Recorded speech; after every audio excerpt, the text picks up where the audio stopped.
folks. So, travel time, chit chat time here. So I'm not going to be looking at you to talk. I'm going to be looking at the road. But it's starting to get dark. I did a video earlier today. I'm going to post that, and this will probably go up a couple days later. I don't even know what time it is. Let me see. I think it's like 4 o'clock. So it's starting to get dark. So it's going to be dark here in the next half hour, and I figured I'd probably better get a video in since I talked about maybe doing one. So for those, I'm just going to quickly recap. I'm on a sourcing trip. I'm actually on my way home. I left yesterday morning at 7 a.m. and now I'm on my way home. I went to Rochester, Syracuse and Rochester. Not as much Syracuse because in December I went around and bought some stuff from Syracuse, and I stopped at a couple places and it looks like they haven't restocked it. So I said, all right, I'm just going to skip that and head to Rochester. So that's what I've done. Went to Rochester. First time sourcing there, and I actually really liked it. It's a really nice area. I don't know if it's really nice or it's because they didn't have snow and it was 57 degrees today, which was amazing. It has been so cold here, and so that was really nice, just having nice weather, getting out, not wearing a jacket, just had my dress, tunic. I kind of wear dresses as tunics. I wear leggings with dresses all winter. It's like my favorite outfit. Definitely my favorite travel outfit because it's so comfortable. So I just got to go around the areas like Henrietta and Victor. I'm trying to think of some with the other names. Greece. All those places in New York, all around Rochester, and they're really nice. They have got so much shopping opportunities. Like, oh my gosh. I feel like it has way more shopping opportunities than Syracuse does. So I will definitely be making more trips to Rochester in the future. It is about 4.5 to 5 hours for me from my house to Rochester. Excuse me. I heard they actually have a Goodwill bin there too. I'm wondering where that is. I would definitely like to do a sourcing trip there. I went by some Goodwills and some Salvation Armies, and I know on the way down they have a thrift store called the Thrifty Shopper. That's kind of like a Syracuse based, I think, but they go all the way up to like Watertown. If you're familiar with the New York area I'm talking about. So there's like all these different thrift stores, and I'm sure there's like private ones too that are not like the conglomerates of the Salvation Army and the Goodwills. As far as I know, there's no Savers around here, and there's another big chain, I think. Well, we don't. That's pretty much all we have. Like where I live, forget it. We don't have any of that. There is one that's ran by the Humane Society. I think that's it in my town. Well, there's a thrift store, but it's a for-profit thrift store, so I don't know. Prices are kind of high. I mean, I wouldn't be surprised if they pull out really. I very rarely find anything good there. I actually stopped sourcing there because I just couldn't find anything worth even ever flipping. I think that I've seen printouts of eBay before. I wouldn't be surprised if they take stuff and sell it on eBay separately. I do know that at the not the Salvation Army, but at the Humane Society, that they have printouts of eBay at their store. And I've talked about that before. Their prices are so high there. And I've talked to them about it because they'll put eBay listed prices, not sold prices. And I've said, that's what people are selling them for on eBay. It's not really what they've sold for. And then I've kind of had to remind them that we're not a worldwide, little town of Potsdam is not a worldwide, clientele, that you've got just this area type of thing. But anyway, what I wanted to talk to you about was on the way down, I was listening to an audiobook called Die with Zero is the name of the book. Die with Zero. And it's all about, I don't even know who the author is. If I remember, I will put a link down below in the description that talks about, a link to the book on Amazon in case you want to buy it. But here on YouTube, there is actually, the author is reading the book. And I mean, I'm assuming it's legal if YouTube hasn't taken it down. But that's what I listen to. It's like a 5-hour book. And I listen to that in between my stops. I would put it on, put it off, put it on, put it off. Anyway, that book was recommended by John Chartier, who goes by Grumpy, and he is on Scott the Bearded Picker's channel every now and then, and he has a blog. I'm putting blog in parentheses, and again, I want to apologize. Every time I look over at myself, I'm like, what a horrible angle and everything. But when I decide to go live, it's too hard for me as I'm driving to mount you on the mounter. So I just tuck you underneath the mounter. I don't know. But I wanted to get this in before it got dark. And I'm on the interstate. I'm on I-81, by the way. I was just on I-90. Just got on I-81 when I decided to record this. And I'm still in Syracuse. So, all right. So I decided to listen to this book. So John has a Facebook group that you can join, and every day he posts almost like a blog. That's why I said in parentheses. He calls it his blog, but it's on Facebook, and he just posts every single day some writing of his, which is really, honestly, it's so insightful at times, the things that he talks about. It definitely makes me think, and he's in a different world of selling than I am. Like the way he runs his business and what he does, and I do not strive to be anything like him, because it's just too much work, and I don't want that work. I don't want that. I don't need that type of income, so I don't need that type of work. I'm in my retirement phase of life, but I still want income coming in, and I really love doing this. All right, so the book talks about, when we were brought up, everything that we have been told has been save for a rainy day, save for your retirement, always about saving your money, because you never know what tomorrow's going to bring, so save, save, save. But this philosophy of this is spend some of your money now. Yes, you need to save for the future. You don't know when you're going to die, but you could die tomorrow. You could find out you've got cancer and you only have a year to live. You could find out you got cancer and you got 2 months to live. And it gives you time to live in those 2 months. But you could be doing chemotherapy, you could be doing all this stuff. And all those plans that you had go by the wayside because of your health. And who knows what could happen. You could get in an accident and be paralyzed, and some things that you wanted to do are just going to be impossible to do because now your health is going to kind of, be a Debbie Downer on things. And I don't mean to be a Debbie Downer, but it's true. It's reality. We are all going to die someday. So his philosophy in this author is to live your life to the fullest, right? We all know that we only get one life here. I hate that I'm literally showing the back of my car more than me. Squirrel. So I'm listening to this and I'm thinking, I do what he says, but not in a formal way. I feel like my husband and I have been very fortunate to have the opportunities to do things at a younger age. When we lived in Vermont, we took off for 2.5 weeks.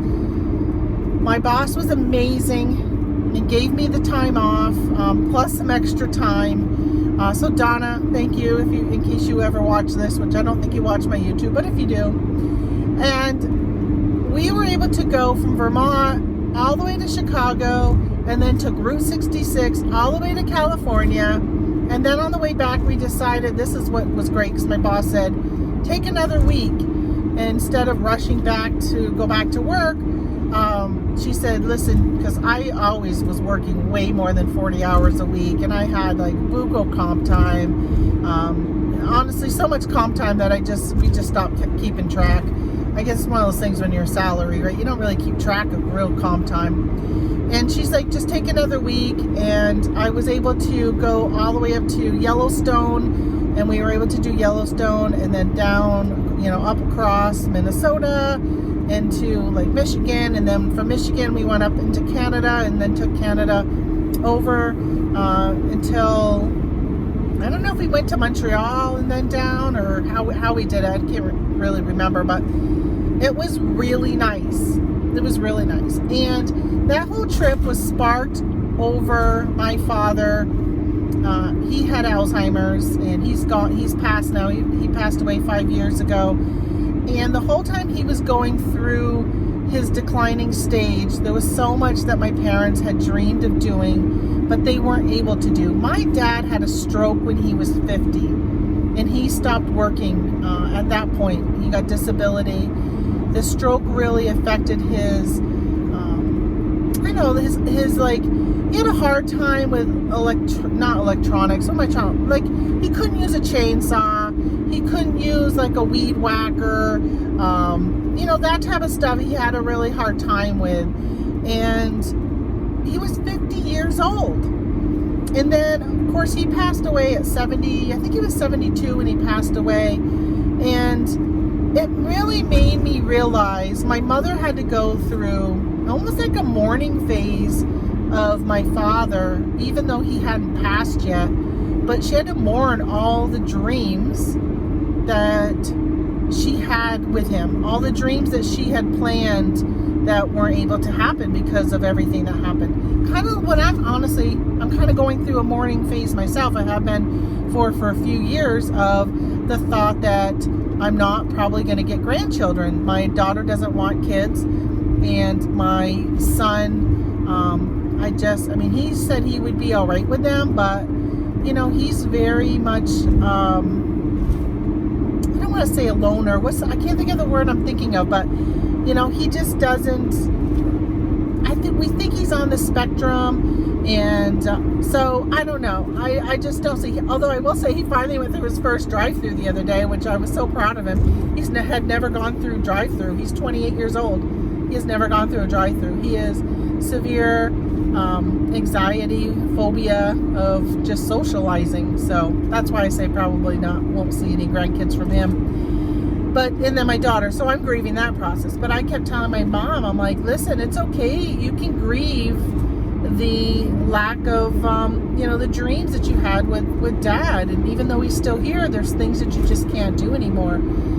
So I have been trying to live my life around doing more and more stuff now and not waiting till later in life, because you're not guaranteed what's going to happen. So many people save up their money for retirement, and then something happens. Like, I can't even count the amount of people that my husband worked with that retired, and within a short amount of time they passed away. Like, it has been ridiculous the amount of people that has happened to. And even now he's always saying, hey, did you know so-and-so passed away? I just got word, so-and-so just called me and told me that this person died. And I'm just like, oh my gosh, like, he's not even that old. And so the book talks about, really it's about living your life to the fullest. So instead of dying and having $200,000 in your bank account, why don't you spend that money now? And of course, you got to project how long are you going to live. And there's a bunch of calculators that insurance company use that he talks about and all this other stuff. And I thought, a lot of people in my lineage, females, live until their very late 80s, early 90s. And my grandmother, both my grandmothers were in their 90s on my mom's side when they passed. And I think my dad's mom was in her late 80s. I think she was 89 when she passed. So I know for me that I should plan on living probably until I am 90. Both my grandmothers, had issues with their weight. Or I should say all three of them that I'm thinking of. One of them wasn't as bad. She was really active. But the other ones, they were overweight. I guess I just am hopefully lucky I got a good gene pool. And, to kind of put this into reselling wise, a lot of us do what we do because we love doing it. And we love the flexibility that it gives us. But we can find ourselves easily working more than 40 hours a week. So I just really want to plead to you guys as we're going into 2023 to make sure that part of your goals in life are to enjoy the fruits of your labor. Enjoy that the work that you're putting into your business to save for the rainy day, that today is your rainy day. Like, do something today. Take off early if you're in the middle of working, right? Say, hey, I'm going to go to my kids' sporting games. I am going to go to, take the day and go to the beach this summer. I'm going to take the day and go to skiing with my son, or whatever, or a date night. Stop working early so you can go have a date night and that kind of thing. And we bought our RV a couple years ago, and we travel, and we've been traveling a lot, and we've got another really big trip planned this year, 2023. Our plan is to take a couple really big trips every year, at least one big trip every year, and then a lot of smaller trips, maybe just week-long trips, but probably at least a month trip every year. I think that's really needed for us to go out west, and we're going back to Utah. Since my husband had a heart attack last year in 2021 and it cut our vacation short, we want to go back to Utah. He wants to finish the Jeep trails, and we want to kind of do a little bit more of that. But that trip we won't really have the time like I want to. I'd like to go to even the state. I really want to go to Idaho and Washington State and Oregon. I really want to go to Northern California. I want to see those big redwood trees that you can drive through. That's really big on my list. So that might be next year. We'll see. But I don't know. Read the book, listen to the audio that's here on YouTube for free, and see what you think of it. I really liked the idea that they say, give your inheritance to your kids before you die. So don't wait until you die to give your kids their inheritance. For instance, he was talking about this lady who was 90 years old, and she passed away, and she left her inheritance to her kids that were 70 years old. And they're like, well, what do they need that money for now? They don't need, when you're in your 70s, you don't normally need the money as much as you did maybe when you're in your late 20s, early 30s. The stuff you can do with the money is different. There's experiences, and he talks about this whole value of experiences. I gotta move over so these line of cars behind me can go by me. So he talks about this, how you almost you have this bank of experiences, and that I'm sure you guys can relate to this. How many times did you go and do something, whether it was a trip or maybe just having friends over, and there was something that you did that made everybody laugh? It became a memorable event, and now when you guys get together, you reminisce about that event, you laugh about it, you tell stories, you kind of relive it. So if you have one of those events when you are in your 20s, so let's say you're 25 years old and you decide you are going to, which this happened to one of my daughter's friends, you are going to take off and you're going to drive cross country, you're going to backpack, you're going to camp, you're just going to sleep in your car, whatever you're going to do, right? You're going to just take off and go have fun. You're going to take a month and go do whatever. And maybe it's right out of college. You're just going to go and do this right out of college, which I had a friend do this. he graduated college, and he was in the military. I worked with him in the military down at Andrews Air Force Base, and he decided he was going to backpack Europe for, I don't know if it was a month or 3 months or something like that. He stayed in hostels, and he just took off and had a really fun time, which they talk about something similar in the book. And so if you're 25 and you go off and you do that, and let's say it's you and 2 or 3 of your friends, or one of your friends, you and a friend take off and go do something like that at 25 years old, you are going to talk about the stories and laugh about them for the rest of your life. You're going to remember them. They're going to be things that you're just going to just talk. I mean, you know, so it's like memories that last time and time and time and time and time again. Where if you wait and do that when you're 65 years old, first of all, 65 years old, it's going to be very hard for you to be sleeping in a car, hiking up mountains, doing all the stuff that you would do when you're 25 years old. There was one person that said the story he told was the person even at 25 years old, or however old this guy was, he was talking about how he did this whole Europe trip, and he met a woman in Italy and had sex on the beach for the first time and stuff like that, right? So when you're 65, some of those types of things probably aren't going to happen. But, I mean, not saying they wouldn't, but maybe not. And so when you're 65, how many more years of your life are you going to be able to share those stories and enjoy that enjoyment versus stories that you've had since you're 25? So I'm 54, you know, that's almost 30 years worth of stories and laughing and reminiscing that I would have if I would have done something in my 20s versus waiting into my 50s. Not saying that you still shouldn't go do it in your 50s, but read the book. I know I'm probably not even explaining everything correctly, but all I know is that I think a lot about us as resellers. I know the hours that I put in, especially as we're getting rid of quarter 4 right now, closing it out. Quarter 1 usually is a little slower for people. Some people still do very, very well with quarter 1, but just kind of take that time to reflect on how you did. Plan out your year for 2023.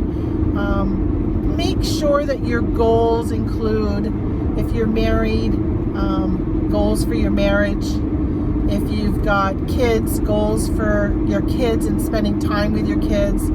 And, you know, even I don't know, it's just, so I watched NC Picker. And as I'm listening to this guy, I was thinking about, NC Picker did a video a few months ago. He moved to Florida, and he did a video where it was more of like a vlog type, and he brought his kids to go get an ice cream, and they went to the beach, and there's videos of them playing on the beach with their ice cream and stuff. Like, even if it is, I'm gonna spend more time, I'm gonna bring my kids to go get ice cream more often. You know, those are things that when I think back to my childhood, I can picture things that I did with my parents. I was very, very lucky. My parents were extremely involved in everything I did. They were at all my sporting events. They were involved in the Girl Scouts and Boy Scouts, and like just everything. They were just very, very much involved in school. If the police pulled somebody over, it means I got a burnt over. So make sure that you include goals, not just for your business, for your finances, but personal goals. And how are you going to carve out more time to spend the money that you're making on memorable, fun, that type of stuff, right? All right, one more thing. Oh, two more things. So the other thing that I really thought was very interesting was he talked about this person who was making $60,000 a year, and after taxes and everything, I think it came out to like $19 an hour is what the person ended up making. And when she passed away, she had like $120,000 or something like that. My numbers are probably wrong.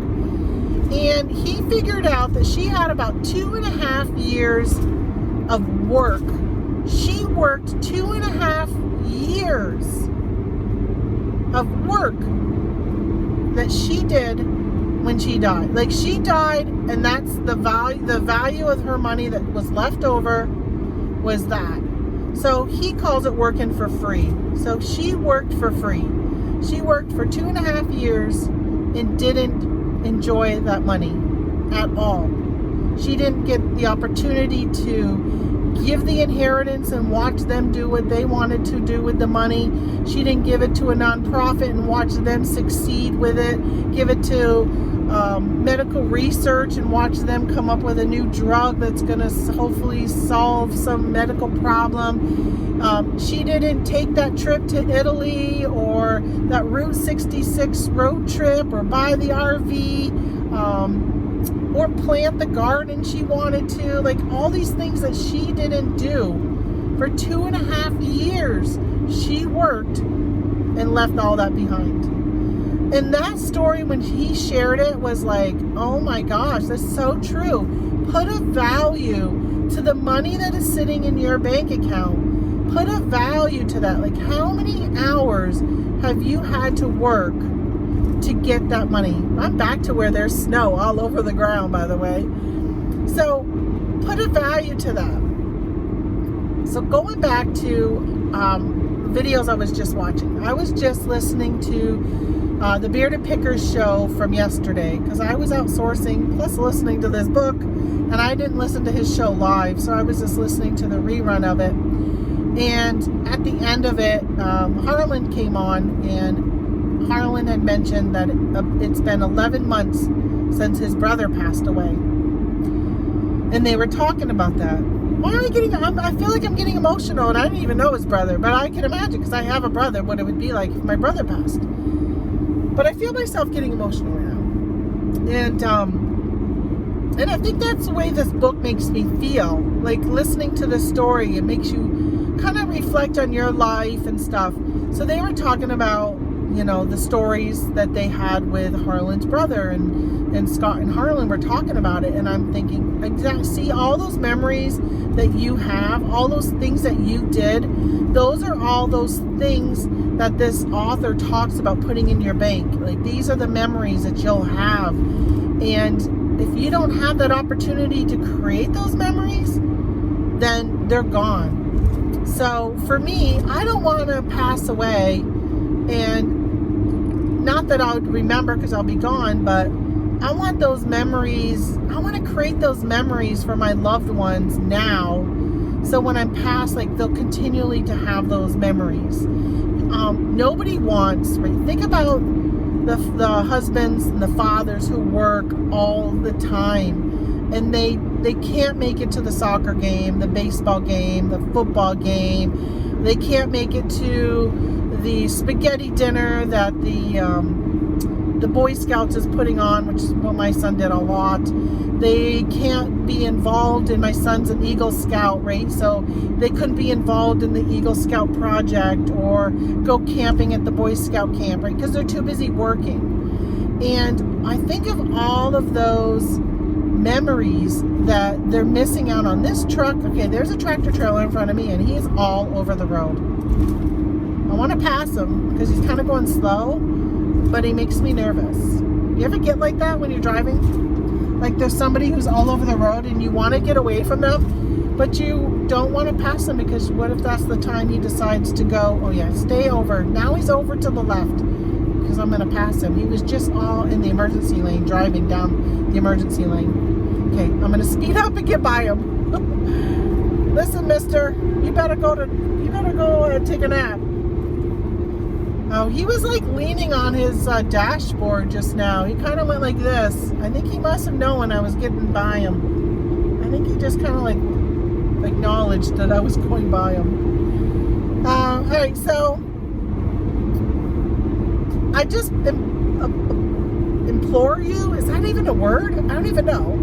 But I just can't stress enough to you guys how much I really want you to take advantage of the flexibility that we have in our jobs, being resellers.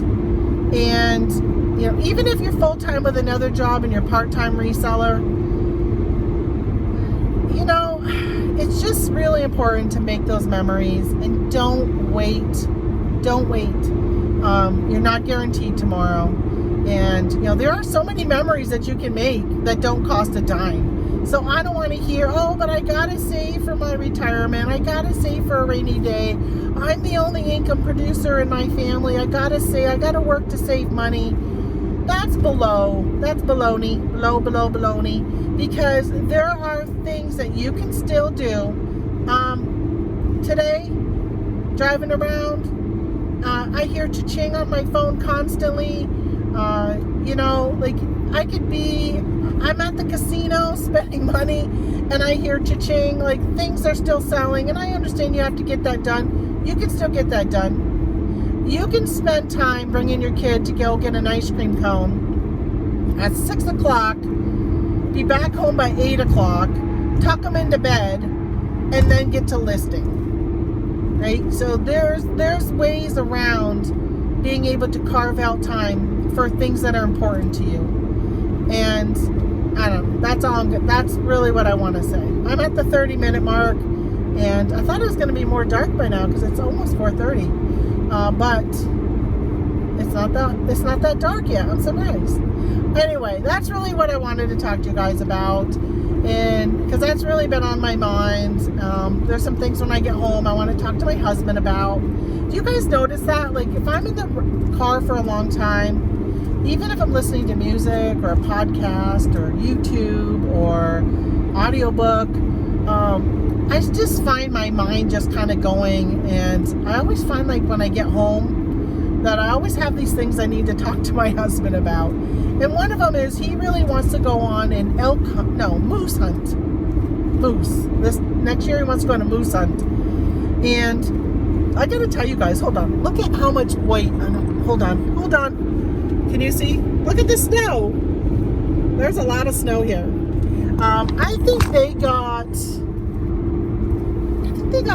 4 feet of snow here in the Watertown area, which is where I'm heading, to Watertown. They didn't get as much as Buffalo, New York did.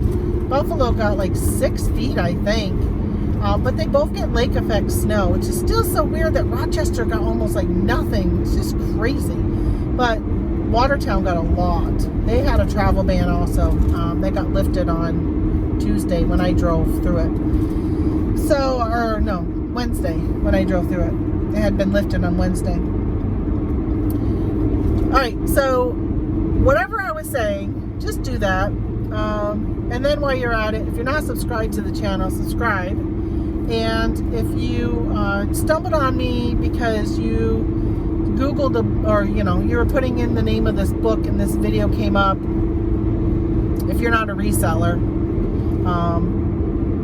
hey, maybe you want to learn about it. That's what I teach on this channel, or at least I don't know if I teach, but I talk about it. Talk about reselling and my path to reselling and what I do. And I sell on eBay and Etsy and Poshmark and Amazon and Mercari and Bonanza and TrueGether and Facebook. Pretty much all of those platforms.